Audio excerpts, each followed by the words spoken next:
What's good, super friends? It's your tío Pepe from the mean streets of Sunland Park. Hey, dice el feo que quiere 3 de tripitas y 3 de buche. Sorry about that. Doing my little side hustle here. I've always had the reputation of being the cool uncle. You know, the one that lets you taste his old cough syrup when mom and dad aren't looking. So I always hook you up. I'm back to hook you up again, fam. For only $2 a month, you can skip these annoying ads and get our episodes ad-free and a week early. You'll also be the first to know when I release my MFTs. You've heard of NFTs? These are MFTs, baby. Mexican fungible tokens, vato. The first ones of Rocky Estar y Super Muñeco will be out soon. Shoot me a DM on the DL. Ain't none of Isela and Elena's business, if you know what I mean. We'll also send you stickers a few times a year and shout you out on our show. Link is in the show notes, or check us out on patreon.com/technicallyaconversation. June is African American Music Appreciation Month, so we're chatting about the Cowboy Carter album and touching on the Renaissance album by Beyoncé and its criticism.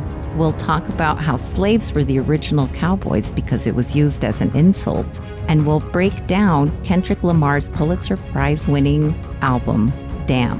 I'm talking decoding every single song. You might be surprised to hear one song was a true story. Get all the details next on Technically a Conversation.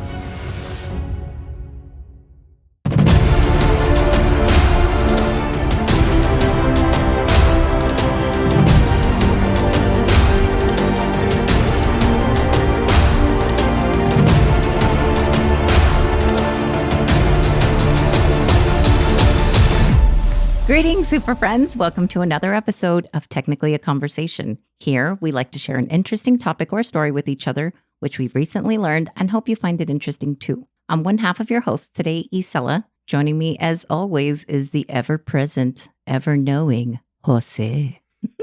How are you? I'm doing great. How about yourself? Better, now that you've helped me out with some technical difficulties. I don't think we could do an episode of our show without having them, so... Yeah. They're like the unwelcome third guest. It's like a threesome every night, every Thursday night. Without the fun. Oh, yeah, sadly. Yeah, and thank you for stepping in this week while Elena is on assignment. I do appreciate it. Absolutely. And we hope all is going well with Elena's assignment. Yeah, so she'll be back in 2 episodes. Okay, perfect. So it might seem a little bit out of order, but you know what? It's all the same. Yeah, our show is out of order, so I think that's fitting. Aren't we all? That's true. So June is African American Music Appreciation Month. I don't know how that fits into like a mug or something, because that's really long. So I know you and I both like, for example, like Beyoncé. What are other African American artists that you like? I love Stevie Wonder. Yes. All right. I love the Jackson 5. Oh, right. Yes. Michael Jackson. Despite the rumors, I still love him. I do too. I will admit that I do like him, despite how he was not the best of human beings. Allegedly. Is it confirmed? I don't know. Yeah. I guess I still don't know. B.B. King. I still love B.B. King. He was funny as hell too. Like, I don't know if people really appreciate. Sometimes his lyrics were pretty witty. I'm not sure if you're a fan of his, but I'm pretty sure you might like him. CeeLo Green. CeeLo Green has an amazing voice. I love how powerful his voice is. I think honestly, on like the male side that's like contemporary, I think he probably has one of the strongest voices. Yeah, and I know that there's a lot of controversy behind them. I don't know too much about it, so I don't want to talk about it, but there's also some controversy. You know who I really liked a lot? Dionne Bromfield. She only came out like with one album, which was like the most banging album. And then I don't think she ever released anything else. Oh, what a shame. I hate when they do that. You're like, come on, I know you got one more good one in you. One that I know we both like, Janelle Monáe. Oh, I love Janelle Monáe. Heck yes. Oh, and one that you got me into, Laura Isabor. Oh, isn't she great? Oh, yeah, she's really good. She has beautiful hair even. That's funny. Macy Gray, I love. Oh, yeah. Mariah Carey. Oh, girl. Queen. Yeah. Melanie Fiona. Okay. You'll definitely have to let me listen to her. I think the first album was produced by Yeezy or whatever he's calling himself now. Yay. Yeah, it was produced by him. Yeah. You called him his shoes. Oh yeah, I don't know what the hell he's going by. I don't even remember what he went by before all these name changes, but he's so crazy, I know. He's like the new Sean Combs, P. Diddy, Puff Daddy, whatever. Pharrell Williams, I know we both love him. Oh my God, for sure. You like it, Snoop? I do like Snoop. I love everything Snoop, 50 Cent, and Dr. Dre. Míralo. Oh my God, this is so exciting. Okay. All right. Well, being that this month is African American Music Appreciation Month, I was just dying to talk about these two things. So we're going to split up this thing in half. The first half, we're going to talk about the one and only Beyoncé, because we both like her. She's only the most Grammy-nominated artist with 88 nominations. That's crazy. They don't call her Queen Bee for nothing? That's right. And then the last half, we're going to cover Kendrick Lamar. So not old school like the ones you mentioned, but maybe you might dig it. We'll see. We'll find out. So get ready for some African American appreciation. This is a fabulous one, but also really rushed, and sorry if it sucks. I'm just kidding. I'm all talking it up and then I shit on it. It's fabulous, but it's rushed and might suck. That sounds like a ringing endorsement. We're totally selling it. That's right. So there was a lot of opinions going back and forth about Beyonce's last album, Cowboy Carter. Did you get a chance to listen to any of it? I did not know. Okay, not a big deal. It's 79 minutes and a whopping 27 tracks. Also, it's not like all the tracks are songs. It's like, interludes and all this stuff. So don't be afraid. Like, you're like, 27 songs. I don't know if I can handle 20. You know what I mean? I think it's like our SpongeBob SquarePants ADD type of short attention span. That sometimes it's really hard to commit to listening to a full album these days. It is, especially for my experience, listening to newer stuff. If it's a band that I already like, I'm more likely to listen to it just because I kind of already know what to expect. But if it's something new, and especially if there's a lot of little like interludes and talking and stuff between songs, that right away turns me off. If there's a lot of interludes, I don't mind the first go round listening to it, because if it's important to maybe like a storyline or, maybe something to that effect, then I will give it one. But I'm never going to go back. After the first time, I just skip through those things. Like skip. Nobody needs that, Yeah, no. I will say I appreciate that they make them interludes in their own separate track, because sometimes they put them at the end. I don't know if you remember back in the day, they would put like these weird little talking blurbs at the end. And you're like, we don't need that. Just stop the song when you stop singing. Yeah, or when it's the intro and it's like a 2-minute or 3-minute intro where they're talking about some bullshit right before you hit the song and you can't skip it. Like you have to listen to it. Yeah. Okay. I love Alicia Keys. That's another person. And she is famous for that. Every opening track, she always got some kind of talking going on. And I'm like, Alicia, I love you, but I can't with you. Anyway. It's like, what the hell is this, a podcast now? What's going on, Alicia? Stay in your lane. I know. Let me do my good work and you do your amazing work. But I also do love Alicia Keys. I can't believe that I left her off. I know. I completely forgot that. I didn't even mention her either. So there was a New York Times article that we'll always include in the show notes. Show notes.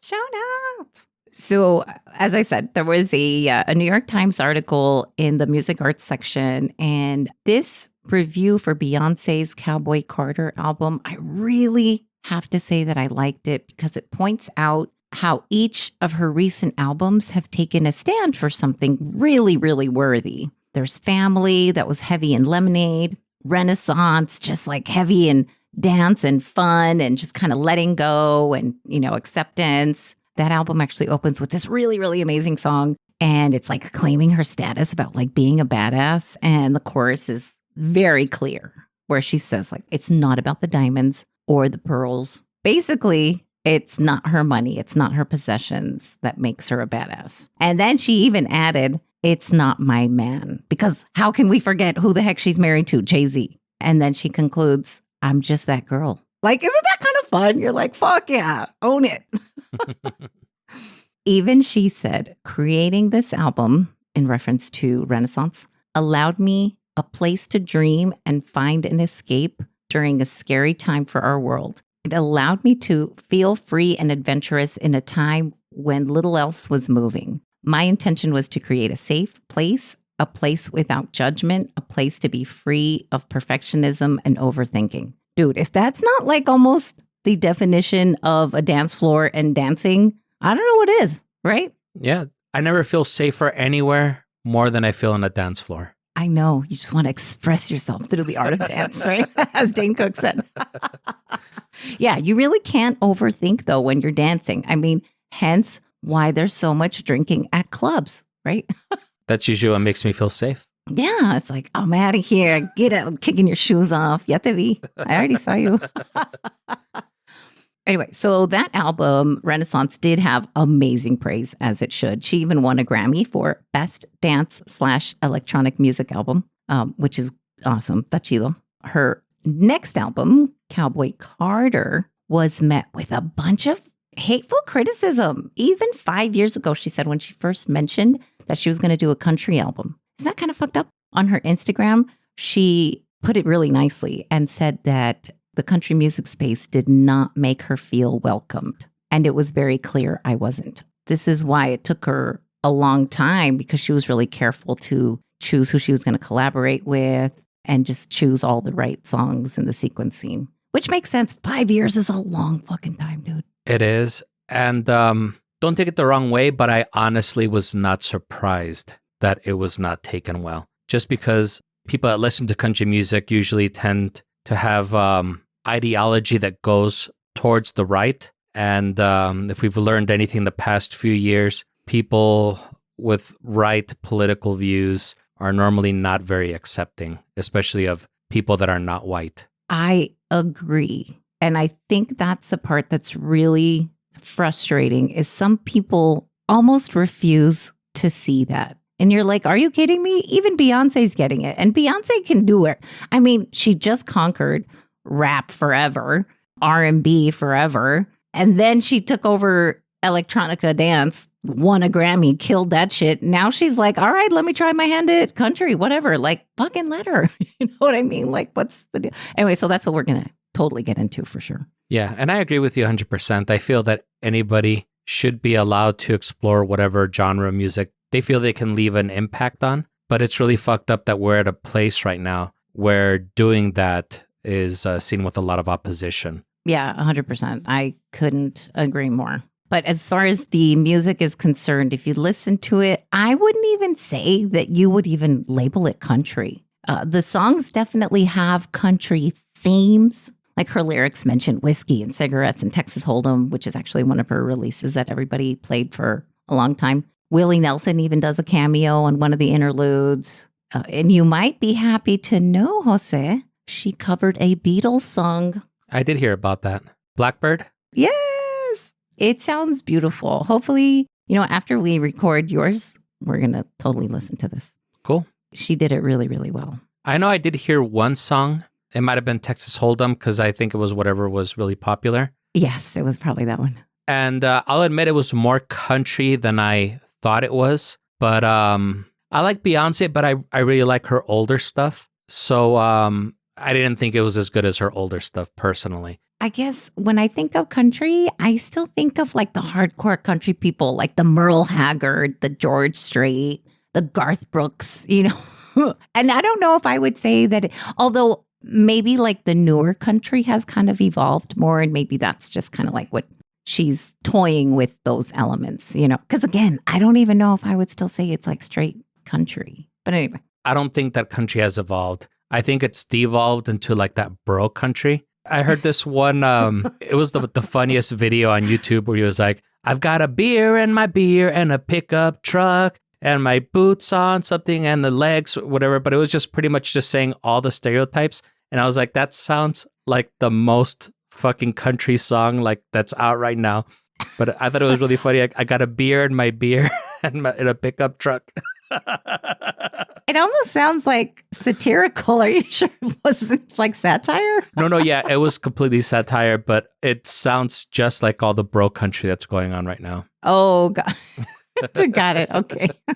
I'll play it for you too when we finish recording. Okay, good. Also, another cover that she does, and you might have already known this because we do love Dolly Parton, is she covered Jolene. Yes, I did hear about that as well. Okay, cool. There's a little like extra emotion I feel like I hear on that track. And I think it stems from being a woman who was cheated on by her man. Kind of like the song, the character in the song. Something to think about when you guys listen to it.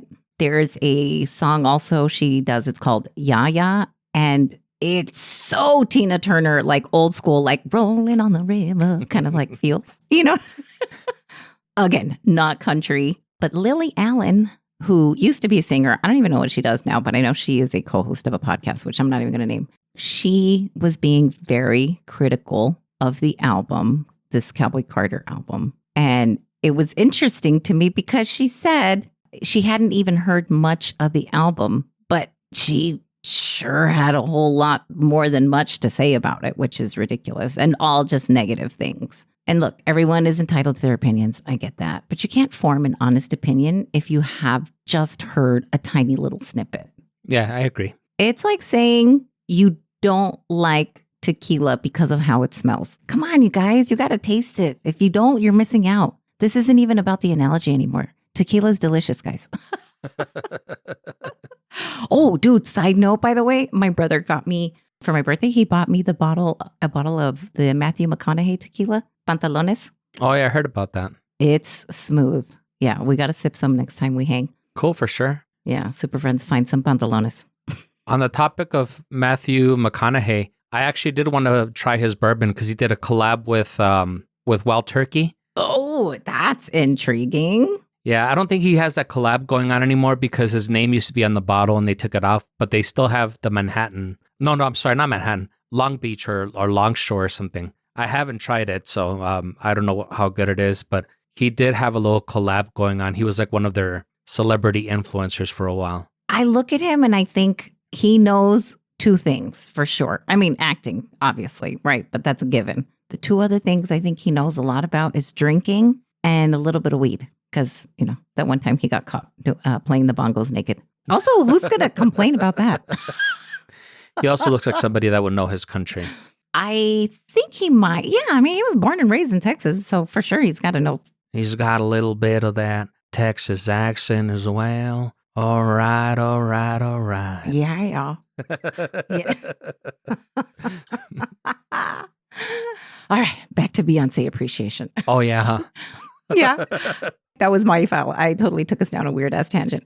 So she raps even in a song called Spaghetti. All this to say, this really isn't technically country. So whoever was getting all bent out of shape when they found out that this world dominating queen was going to step her foot into country, just calm down, people. Beyoncé herself even said, quote, "This isn't a country album, period. It's a Beyoncé album," unquote. Drop the mic. I thought she did say it was a country album. Well, she said she was going to do one, I guess 5 years prior to that. And that was when everybody got all fucking pissed. So what do you say is more country? That one song from Lil Nas X or whatever, the Old Time Road or something? Yeah, Old Town Country or what is it? Country Town? Yeah, I don't even know. Something. Yeah, I think it was Old Time Road.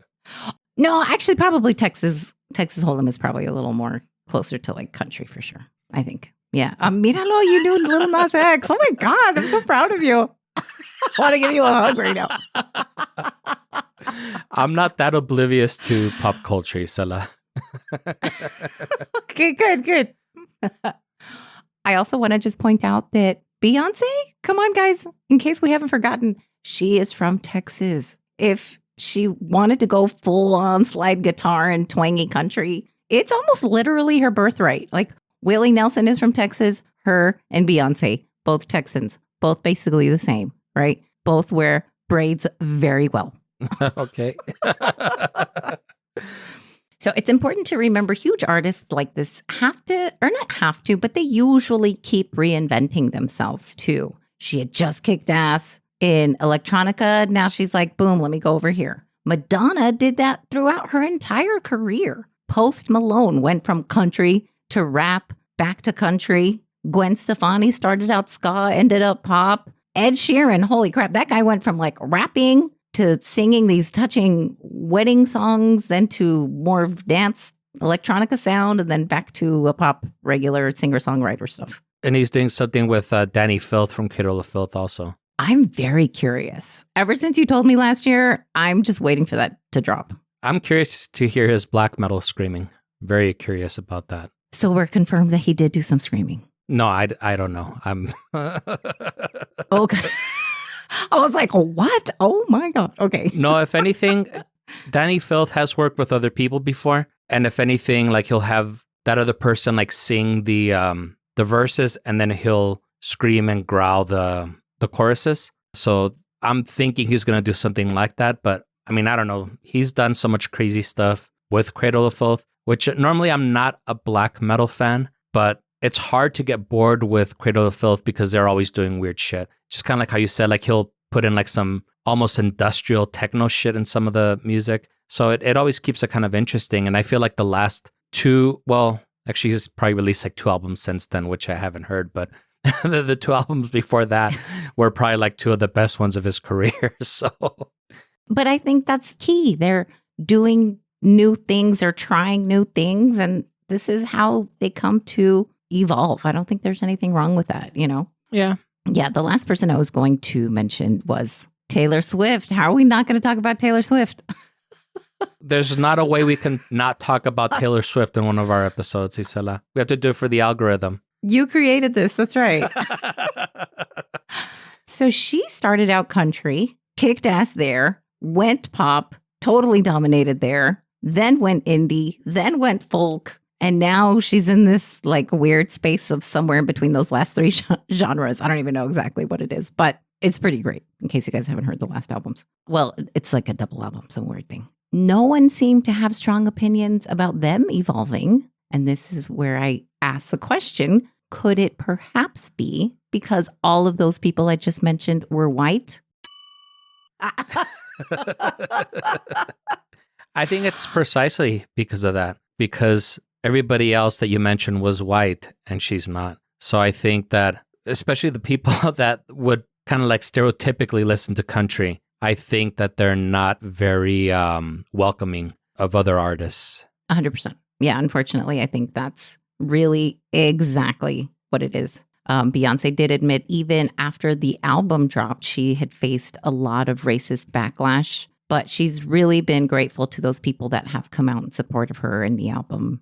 I think, anyway, we should just allow artists the space to create and greet it with a real fair listen, like before we actually do any criticizing. It's also very important to find out that this idea of like cowboys, of like John Wayne and Clint Eastwood, these like white cowboys, it's all made up. You know, it didn't start out like that. The term cowboy was originally meant to be an insult, to emasculate the person that they were calling a cowboy because they were calling him a boy. And there were a lot of black cowboys. Well, that's who they were. Cowboys were used for slaves that worked on the ranch. Meanwhile, the white counterparts were called cowhands. So, you know, if we're keeping score here, the term cowboy is probably more fitting for Beyoncé than it really is for George Strait. Yeah, I agree. And also, if you kind of want to see like a double, how there's a double standard, Shania Twain,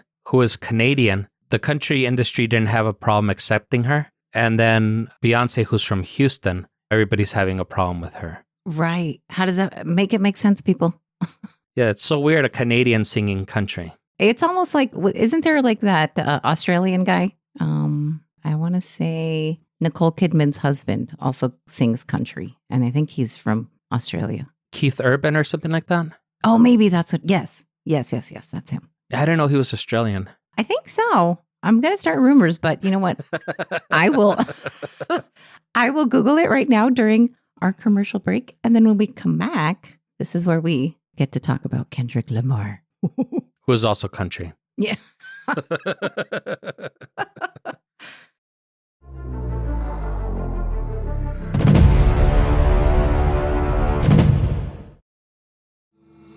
If you like true crime, dark history, the haunted and paranormal, then we think you'll like Ghost Town. Ghost Town is hosted by me, Rebecca Lieb. And me, Jason Horton. We cover both notorious and obscure true crimes, the haunted, paranormal, and unexplained, and the dark history of everything from world events to pop culture. There are new episodes of Ghost Town every Wednesday and Friday. Find out for yourself what Vulture.com called essential listening and one listener called a total waste of time. So pause the podcast you're listening to right now. And go subscribe to Ghost Town for free on Apple Podcasts, Spotify, or wherever you get your podcasts. And at ghosttownpod.com. Hey, this is Smith from The Story Of. Join myself and my co-hosts Mike, Camp, Bill, and Joe on an exhilarating journey through the unknown, the bizarre, and the extraordinary. Every week we delve into a new topic armed with individual research and a passion for storytelling. But folks, here's the twist. We share nothing that we have found with each other until we meet up to record. We're going to uncover conspiracies from the Montauk Project to alien encounters with U.S. presidents. We'll peel back the layers of mystery and expose the truth, or at least our best theories. Weird history unearthed, forgotten tales, unsolved mysteries, and historical oddities, from out-of-place artifacts to history's weirdest jobs. We got sports sagas, dive into the stories behind iconic teams' names, and scandals that rock the sports world. Join us for Beyond the Ordinary. From Bigfoot to time travel, we'll explore the fringes of reality and challenge what you think you knew. So grab your headphones, settle in, and let Smith's wit, Mike's curiosity, Camp's skepticism, Bill's enthusiasm, and Joe's dry humor guide you through the story of, where we have found that there's more to history than what's in the books. Available on all major platforms. Subscribe now and let the stories begin.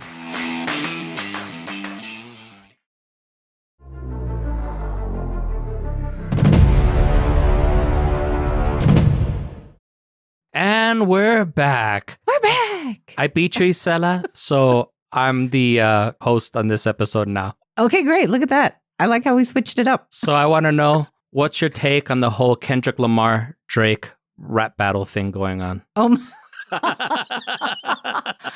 at you, really into this pop culture, are you? Honestly, I don't know what what's his name? Drake? Even his mama don't even know who he is. I'm just kidding. That's okay. I have to say, I don't think that Drake is on that same level as Kendrick Lamar. Even just breaking down some of these disses. I don't know if you heard Kendrick Lamar was like, oh, he's a fan, where he was basically saying how like Drake is not really part of our culture. You're not wearing FUBU. You're wearing Tommy Hilfiger. Like, get the fuck out of here. You know, and then apparently, I don't know about these rumors about him being a pedophile, but he sure went hard on those rumors. You're right. He's not on the same level, because I think on Saturday, Drake had released like his response to Kendrick Lamar. This was like the Saturday that all that bullshit was going on. And then I think within 30 minutes, Kendrick Lamar already had a response complete with the fucking music video and everything.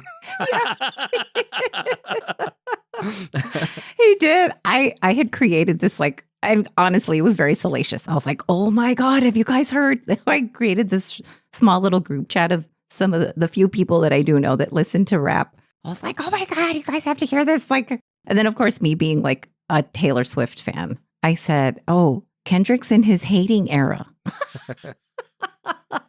But you're right. I think Kendrick is just thoughtful. He's quick. He's very, very smart. I don't think you can do what he does and not be smart. And what is he doing? Why is he trying to hang? Like, dude, just roll over. But you know, there was other people in it. Like, Ye even had a response. Yay, get out of here. Rick Ross had a response too. He's funny. Like, yeah, everybody's all getting in on it. Yeah, the fact that Kendrick Lamar was able to come out with the fully produced music video 30 minutes afterwards kind of made me feel like it was all just, it's like a kayfabe, you know, it's not real. It's kind of a work, because there's no way that he could have written a response, gone to a studio, recorded it, hired like the people to be in the music video, shot the video, had the video edited. As somebody that used to edit videos, editing videos takes even more time than editing a damn podcast. So there's no way he could have done all that in 30 minutes. I know for sure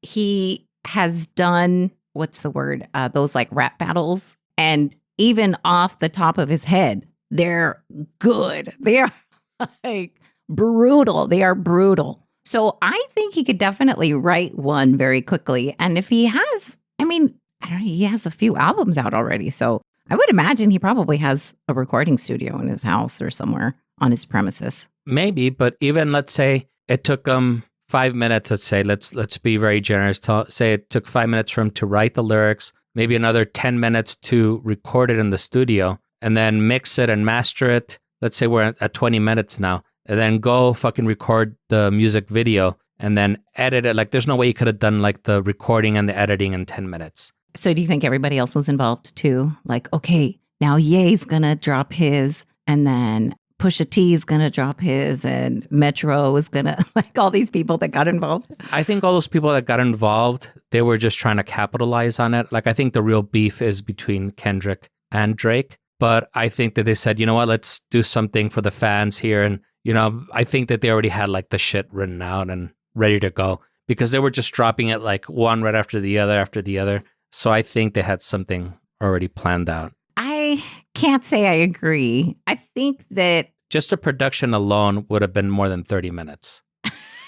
Yeah, I don't know. I mean, I think it took a while. Like, even when he dropped the first response, Kendrick Lamar dropped Euphoria. He chose 4/30, like April 30th, because that has to do with some kind of like pedophile awareness date or something, which is hilarious already. Like, he's fucking calculated. He's very fucking smart. And then on one of the responses, he used, so Drake's uncle did like background vocals for one of these Al Green songs. And he was like, you know what? Let me use that track. I mean, it is just like all these underlying disses.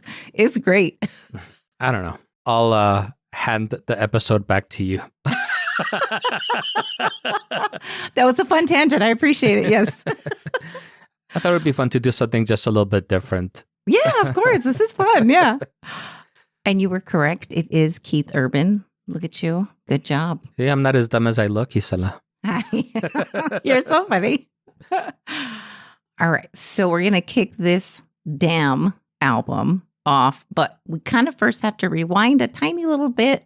I wanted to chat about this one album specifically. It was released in 2017. It won a Best Rap Album Grammy, along with a lot of other awards like Billboards and BET and all this other stuff. As you play this album, it is like a movie, just like his prior album. All the songs tie together. There's a main character. You hear this main character. You hear him take an arc throughout the storyline. And where this album starts is right where the prior album left off. And the prior album was called To Pimp a Butterfly. The main character in the story is going through this inner struggle, like being a good person. He just got all this money. Oh my God, I could live at the mall. He has like all these. That was one of his lines where like Lucy, well, he says Lucy is like tempting him, which is Lucifer, to sell out and just buy into everything and like do nothing for his soul, basically.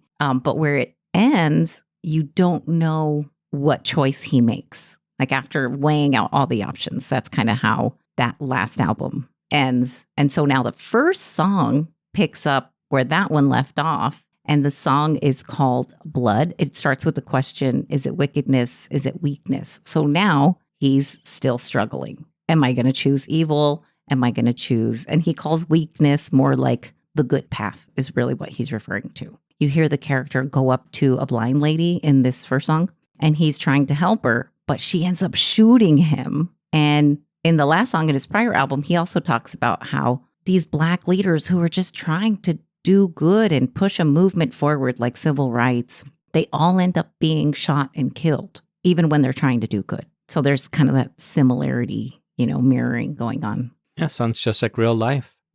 Exactly. Exactly. And let me put you in this scenario. Imagine you're at a party and some people you don't like are there. I'm stuck on trying to imagine me being at a party. You do it all the time, Cállate. That part seems so unrealistic. I don't know if I could picture that. It's so far-fetched, yes.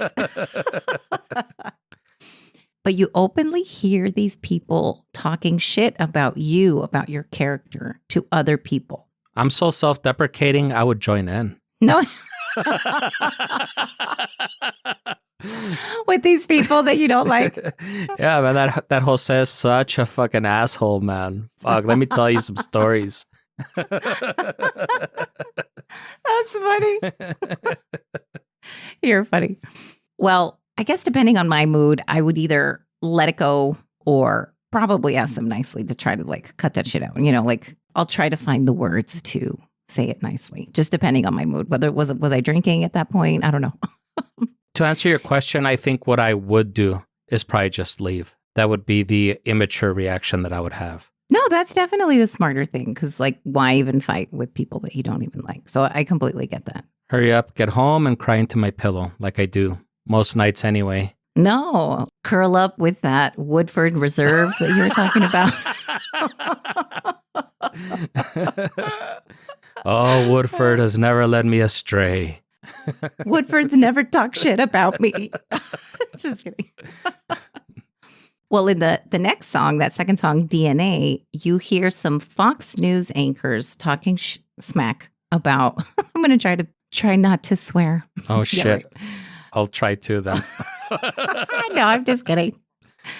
Yeah, you hear the Fox anchors talking shit about Kendrick's opinion about police brutality, where he openly calls out police that they're killing us, you know, African Americans, as he's using it, out in the streets with no regard for life. And that's why so many African Americans have a deep distrust for police. And of course, no one likes being called out. So these anchors, they end up giving this reaction of like disgust. There's a part where he talks about how he has cocaine and War and Peace inside his DNA. And if that doesn't tell you that he is smart and a great rapper, I don't know what does. He's very well read. And in that particular song, they're attacking his character, really. So he comes out like swinging, like he is fighting back, attacking them, very like puffing his chest, explaining how he knows murderers, burners, scholars, burglars, boosters, and everyone has this urge to fight back. It's in everyone. And that's why it's called DNA. It's inside their DNA. And then at the very end, he does say sex, money, murder. It's our DNA. It's our dark side, if you will. In the third song, Yeah, Y-A-H, not like Y-E-A-H, right? Yeah, like Usher, which is another, oh my God, I like Usher too. Damn, I didn't name him. Or Ye, or what was his name? Ye? Oh, Ye? Yeah. Damn, we're all over the place with those. So confusing. So now we look at the main character, Kung Fu Kenny, and his choice to ignore the call to be better and just do better. In this song, his cousin calls him and he reminds him to try to like encourage him to choose the right path. But he also reminds him that like they've been cursed and they have to try to kind of reverse the curse. That rhymed. Oh, yeah. Yeah, I'm going to slowly have some bars here. And he even said, Kenny says, I know that he's out there, I guess, being God. And then he adds, but there's money to get and bitches to hit. Clearly, not literally, but figuratively, right? AKA smash. The chorus is funny because the analogy that he uses is like someone trying to tune into this higher frequency. But he says, buzzin', the radar is buzzin', which is like saying, oh, wait, shh, my phone's breaking up. I can't hear you. Shh, and like God's trying to talk to you or something. So you're like openly ignoring this, right? So it's pretty clever. It's a really good song too. The next song, Element, Kenny is very clearly stating he's willing to die for this empire that he's built. Homie is like doubling down and, he even says, I'll put the Bible down and go eye for an eye. Like, whoa, all right. Like, and then in the song. It's an Old Testament. Yeah. Oh, yes. He gets Old Testament on his ass. Yeah. And in his song, he imagines hopping into a G5 jet, heading off to Cuba after he fakes his death. Just kind of like in the Dane Cook joke where he says everyone hits at one point when you're playing Monopoly where you just want to like you've played so long that you want to flip the board and be like, fuck this game, you know? Now that he's all bothered in that next song, he feels like frustrated. He starts blaming everyone for all his problems, saying his friends have been fake, his family's overrated. Like, this guy is done. And the funny thing is that he's blaming everyone, but actually it was him who ignored this call from like a higher power to be better. So he's blaming everyone but himself. And on the next one, you hear the first collaboration of the album, which is with Rihanna. I don't know. Did we talk about Rihanna? Do you like Rihanna? I do like Rihanna. I thought you were going to say the next collaboration was going to be with Willie Nelson, but... Oh, you're talking about Beyonce? No, it was just a bad joke. Sorry. It didn't land. Oh, okay. Sorry. It's because our tangents are all over the place. So I was like, oh, wait, I think he's really talking about something right.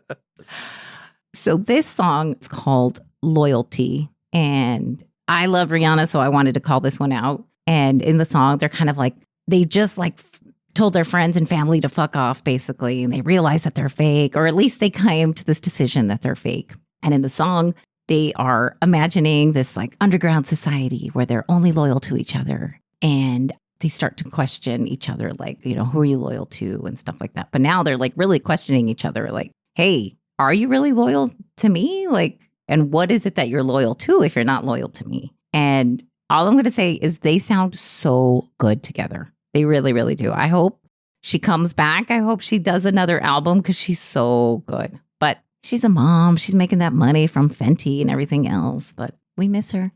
We miss her singing. Anyway, even at the end of that song, they do start to admit that, hey, it's really hard to be humble, which I can't say I have much to flex about. But I would imagine that if I had a lot of money, I guess it would be hard. What do you think? I'm poor, and it's hard for me to be humble, I feel. So, no, I'm just kidding. Even more. That was hilarious. No, I think it just depends on what your values are. I think it doesn't really... Well, I don't know. I've heard the thing where it's impossible for a billionaire not to be evil. But I think if you have good values, I think that will determine more than anything if you're going to be humble and if you're going to be, I guess, somebody that's charitable. Right. No, that's a good point. That's a very good point. But I can see why that phrase or thing came to be where billionaires would be, it would be hard for a billionaire to be. For them not to be evil. Evil, yeah. Yeah, I can see how that came to be, for sure. I don't trust any billionaires that are not comic book characters. That's funny. Bruce Wayne, you're the only one, apparently. That's funny. Yeah. Well, you know, Bill Gates, I will have to say, I really do like him. I think he's a billionaire still. Yeah, he is. Okay, good. I don't know if he gave away too much of his money. He has given, and he's pledged to give away all of it by the time that he dies. I think that's wonderful. But I think he was part of that Lolita Express with, what's the name of that fucking idiot that killed himself in jail? With Epstein. Damn it. I don't like this already. Okay, whatever. I'm just kidding. Delete that whole part. I'm just kidding. That's why Melinda Gates left him when she found out that he was part of the Epstein crew. Oh, I just thought he was like cheating like every other, I don't know. Cheating with teenagers. Allegedly. Don't come at me, Bill Gates. Okay. Yeah. You know he's listening. He wants to hear this Kendrick Lamar breakdown. So the next song is Pride. And this is where he finally starts to see that pride will get him further from the path of where he's trying to be, like on the path to being a good person, or even just improving the world in general to be a better place. So we're starting to see that, you know, he's starting to get there, but he still admits that he knows this is the way, but he can't quite fully get on board type of thing. The next song, Humble, is where he still struggles with being vengeful, that murderous side of him. Side we all struggle with. Wow. Let's have a chat after a lot of Peppy Van Winkle or whatever. Just kidding.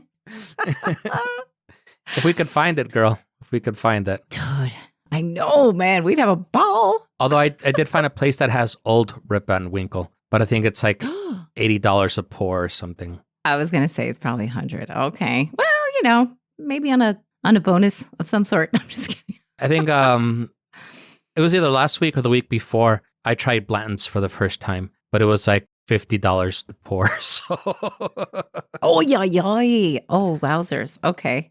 it was pretty good though. Okay.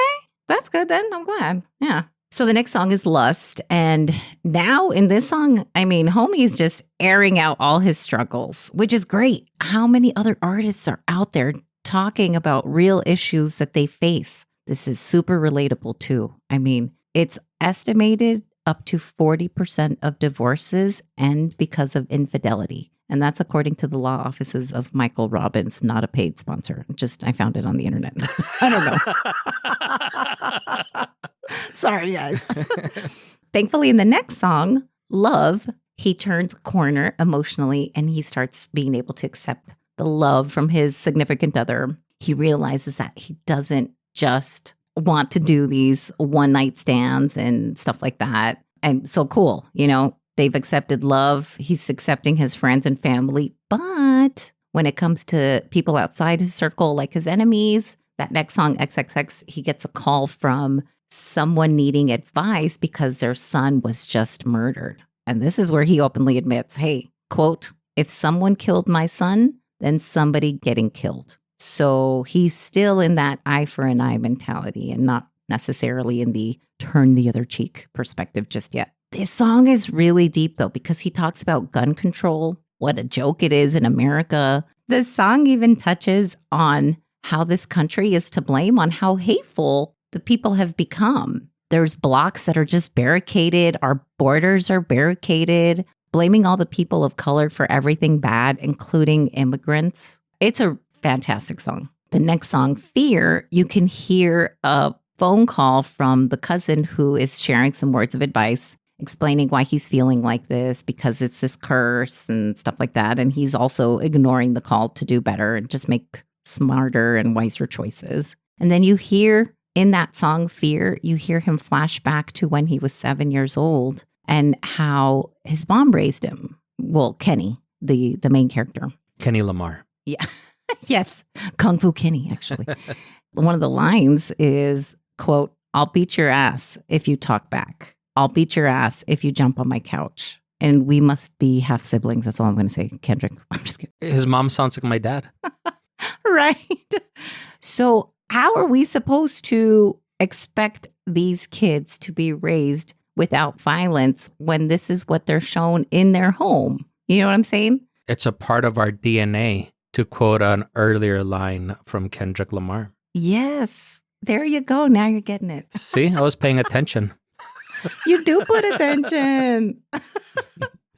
It's called Fear because, of course, this is how he was raised. Fear from his mom being 7. And then you fast forward where he says, even at 27, fear was still all around him because now he's so fearful of losing all his money. He never really spent much of it at all. Too afraid to go back to Section 8, which is the projects, aka the government low-income housing. Also super relatable. Who's not afraid of losing all their millions, Their millions, yeah. Or just their money, I'm sure. One of his lines, he admits, quote, do 30 shows a month and I still won't buy me a Lexus. I'm curious about this line. How do you feel about that? I don't know. I think there's always that fear. I know when I first started working, and I know my buddy Brian would always tease me because I was the same way too. He'd be like, hey, let's go to Burger King and go get a burger. So, nah, dude, nah, I got food at home, whatever. So I guess like when you grow up not having a lot of money, you know what it feels like and you don't want to go back to that. And you have that fear of making a poor decision where even like something as insignificant as a fucking Whopper from Burger King, you're scared that that'll take you back to being poor again. So I think that's why he doesn't want to buy a Lexus. And honestly, I think he deserves something better, maybe a Mercedes or a BMW. But I hope he's bought himself something better for sure. Yes, I agree. Yeah, I do agree. You know what? I'm going to Google that. I'm wondering I'm sure it's on the internet. What does he drive, right? What's in his collection or something like that? I don't know. The next song is called God, and it sounds even lighter and it's more uplifting because Kenny has been able to overcome the fear and lust. He's accepted his love, right? He knows that he doesn't want just one night stands. So we're kind of starting to get there, right? We're seeing real change. At one point, he starts admitting all the things he did wrong, adding "Don't judge me." He was young. Again, super relatable. Who did not make mistakes when we were young? Hell, I'm still making mistakes. This whole episode might be a mistake. They might take it down. You know what? I Googled this for you. It says, if you've thought Kendrick only has Cadillacs and lowriders in his garage, you are so wrong. He owns numerous German beauties, including the sleek 2017 BMW i8. Oh, those are nice. And then it goes to try and like pitch you the i8. Okay. Which honestly, I'm not a big fan of. Like a gearhead. Yeah, like I would probably be the one still driving like a Honda, whatever. Oh, that's funny. Apparently, he has a huge car collection. Oh, good for him that he finally indulged. Yep. He's here to stay. That's all I'm going to say. Like, he's here to make that millions, and that generational wealth is established for sure. It looks here, he's got a 92 Cadillac Seville, which is worth $34,000. A 64 Chevy Impala, which is worth $30,000. A 1990 Cadillac Brougham or something, worth $27,028. Okay, these are sensible. A 2018 Range Rover, worth $75,000. Oh, okay, that was a jump. All right.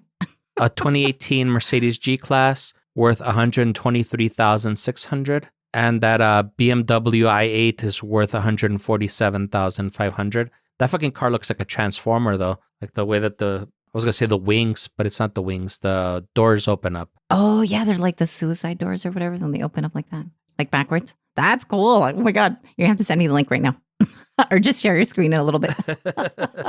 So this article calls it Kendrick Lamar's stunning car collection. Oh, you were holding out the S, and I was really hoping it was going to say Kendrick Lamar's sick-ass collection or something. No. That would have been cooler. Missed opportunity, guys. So maybe he doesn't practice what he preaches. Maybe that's why Drake had a beef with him, since Drake is 100% authentic. I want to call bullshit because this was also a long time ago. Oh, okay. So I'm pretty sure by now he kind of worked on that. I know he has realized therapy is a great way to go. A lot of people have realized, hey, it does do good. So hopefully. It does. And little Kenny Lamar is finally indulging a little bit. That's good. Yes, I'm proud. You have to enjoy your millions, I think. For sure. Yeah. In the last song, it's called Duckworth, and it is... Here in Duckworth. Oh, no, Duckburg. Never mind. Oh, it's Duckworth. I know this is like definitely longer than I wanted it to be, but I'll try to be short. Oh, sorry. No, don't even be sorry. I'm glad. This is a conversation. This is what's lovely. In that particular song, this guy, Anthony, he went to KFC, Kentucky Fried Chicken, where this guy worked there. His name's Ducky. And Ducky was from Southside Projects, drove to California with only his wife and $500. Later on, they had a kid, a son, that whole thing. And Anthony had planned on robbing this KFC, the same KFC that had been robbed the year before and killed a customer and the manager. Ducky de-escalates the situation, is giving Anthony extra chicken and biscuits and stuff like that. And this next choice changed their lives forever. Anthony decides not to kill Ducky. And the reason why this person is named Ducky is because it stands for Duckworth, which is Kendrick Lamar's real last name. And that was his real dad. That's a true story. Oh, wow. Craziest part about this all is that this guy, Anthony, who went in to rob KFC, is his producer in real life. They knew each other and they had brought it up. And 20 years later, after that incident, that was when they all met again and they were like, oh shit, dude, that was you. Isn't that fucking crazy? That is, yeah. It's really wild. I think it's amazing that there's so much forgiveness that you could work with a guy that almost killed your dad. I mean, this is definitely the real conclusion of these two albums where like, is Kenny going to choose forgiveness or is he, going to choose evil and like be all vengeful? he chose forgiveness. And what an amazing choice, because he even admits in the song, if he would have shot Ducky, his dad, he would be serving life in prison, and Kendrick would have probably died in the streets because he would have just been a statistic, another Black kid who's growing up without a father because he died murdered. Yeah, dude, it's like fucking deep. It is super fucking deep. Also, by the way, this won a Pulitzer Prize. He's the only rapper that has won a Pulitzer Prize. I thought it was To Pimp a Butterfly that won it. No, it's Damn. Oh, okay. I thought this was amazing. We had to talk about this. Tell me about your thoughts, please. Share your thoughts. Well, I think I did a good job of sharing it throughout the episode. Yeah. I know, it was fun. I'm glad that you interjected and did all that stuff. I'll be honest, I'm not a fan of Kendrick Lamar. I do recognize that he has a lot of talent. He definitely has a lot more talent than Drake. But when it comes to music, I think I might like Drake more than Kendrick Lamar. Interesting. I can't agree with that, only because I also don't pay attention to lyrics, so keep that in mind. Oh, I don't know any lyrics of Drake's. Neither do I. It's very hard for me to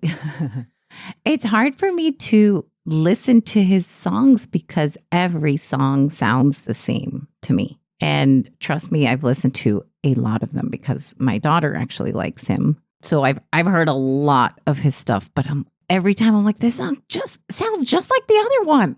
I don't know. So musically, I don't think he's there's a variety there. I think Drake's songs are just more fun. The stuff that I've heard from Kendrick Lamar, again, as somebody that doesn't pay attention to the lyrics, I'm almost afraid of saying this, but I think his music is kind of boring, personally. Wow.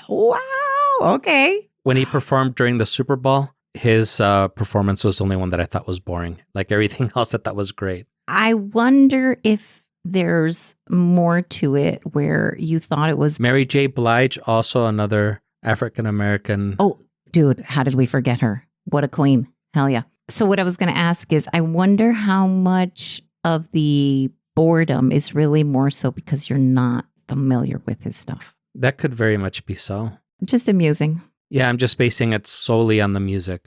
All right. Well, I appreciate your opinion for sure. You know I do. Thank you. And please don't come at me. I do recognize that internet, don't come at me. I do recognize that he's very talented. He's just not for me. He is a hell of a talent. Like, I think he's one of the best out there. Like, I would say right now, like definitely a GOAT for me. Cool. Well, before we go, we have to shout out our wonderful Patreons.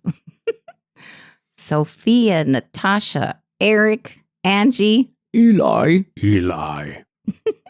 Madtown Charity, Katya, and Victor.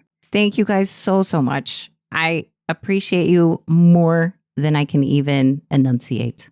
She appreciates you more than she appreciates Kendrick Lamar. Oh, this is true. Because I know some of you people for sure.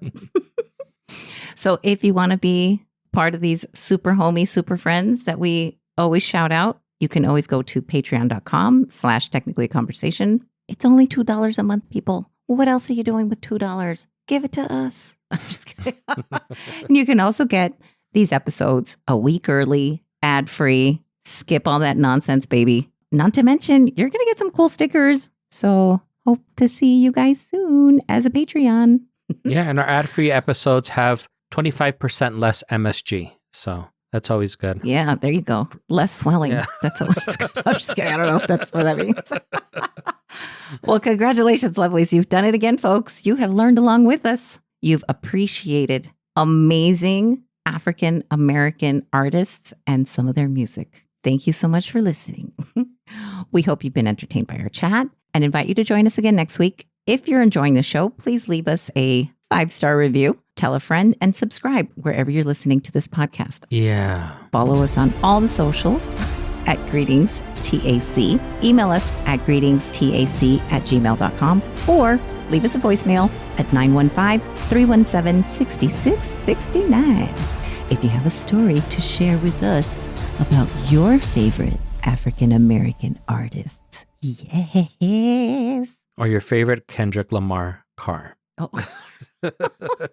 that's very random. On next week's episode of Technically a Conversation.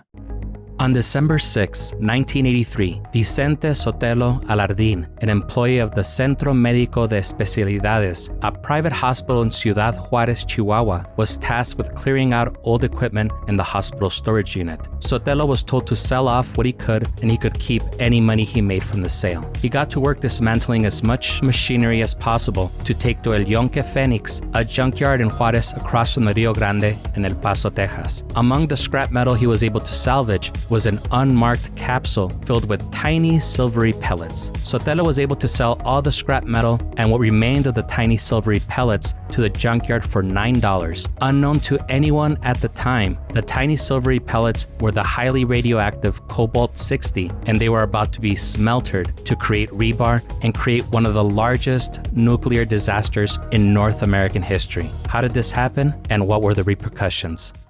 New episodes drop Monday. Make sure to subscribe so you never miss a show.